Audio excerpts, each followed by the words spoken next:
एक महत्त्वाची बातमी, राहुल गांधींची जीभ छाटणाऱ्याला 11 लाखांचं बक्षीस देणार। आमदार संजय गायकवाड यांचं धक्कादायक विधान। आरक्षण संपवण्याची भाषा म्हणजे मनातलं ओठावर आलं। काँग्रेसचा खरा चेहरा समोर आला असं गायकवाडांनी म्हटलेलं आहे।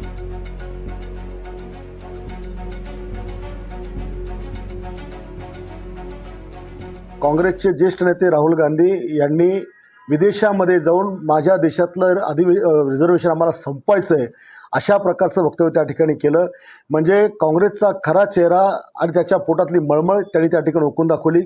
लोकसभेच्या निवडणुकीमध्ये संविधान धोक्यात आहे, संविधानामध्ये हे आपलं आरक्षण संपवणार आहे असा फेक निगेटिव्ह नेरेटिव्ह ठेवून त्यांनी समाजाची मतं घेतली आणि आज ते आरक्षण संपवण्याची भाषा करून आलेत। म्हणजे 100% त्यांना मागासवर्गीयांचं, आदिवासींचं, ओबीसींचं सगळ्यांचं आरक्षण त्या ठिकाणी संपवायचं आहे। या राहुल गांधींनी हे जे शब्द बोलला की आम्हाला आरक्षण संपवायचं आहे, माझं आव्हान आहे की या राहुल गांधीची जो जीभ छाटेल त्याला 11 लाखाचं बक्षीस मी माझ्या वतीने त्या ठिकाणी देईल।